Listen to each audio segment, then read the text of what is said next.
పాలకుర్తిలో 9 మంది ఎన్కౌంటర్. అయ్యో అయ్యో ఎందుకలా ఏడుస్తావు? నేనేదో చచ్చినట్టు. ఇంతమంది నక్సలైట్ని చంపడం పాపం సార్.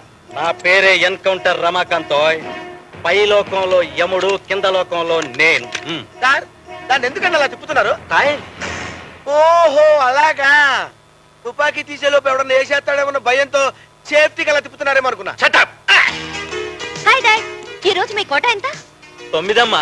త్వరలో సెంచరీ కొట్టి ఢిల్లీ లెవెల్లో ఎదిగిపోతా. ఏంటి ఎదిగేది నా భూషణం? అందరూ విమానం ఎక్కి ఢిల్లీ వెళ్ళాలనుకుంటారు. ఈడేంటి శవాలకి ఢిల్లీ వెళ్ళాలంటాడు?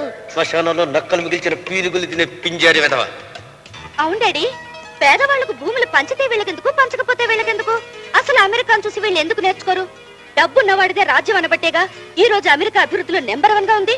మన వాళ్ళేమో అడుక్కు తినే దాంట్లో నెంబర్ 1 గా ఉన్నారు. అడుక్కు తినే వాళ్ళు అమెరికాలో కూడా ఉన్నారమ్మా భూషణం. కాకపోతే వాళ్ళు తుపాకీ చూపించి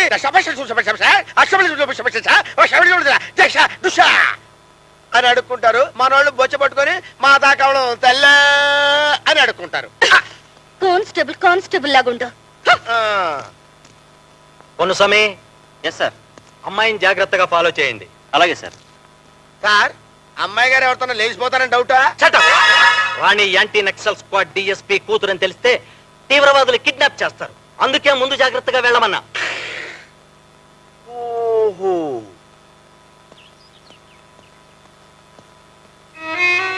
ఓ రాగిణి, ఎంతసేపు అయింది నువ్వు వచ్చి? గంట పైనే అయింది సార్. పాపం నిన్ను చూస్తుంటే ఫారెస్ట్ లో తీవ్రవాదుల చేతుల్లో చనిపోయిన మీ ఆయనే గుర్తొస్తున్నాడు. Sincere constable. నోనో, 3 దెబ్బ తింటుంది, ఏడవకు. గవర్నమెంట్ వాళ్ళు నష్టపరిహారం ఇచ్చేశారు కదా, ఇంటెత్తి కట్టలేదు, పొట్లో అప్పు చేశారు. మీరే చెక్ ఇచ్చేస్తే ఇస్తా. ఇంకా కొన్ని కొర్రీలున్నాయి. మీరు అడిగింది తప్పని పాపం అని తెలుసు కూడా బిడ్డ బ్రతుకు కోసం భరించి ఇచ్చేశారు కదా సార్. ఒక్కసారితో తనివి తీరేది కాదు రాగిణి నీ అందం. సెంచరీ కొట్టాలనిపిస్తోంది. లోపలికి పద, ఏసీ వేసే ఉంది.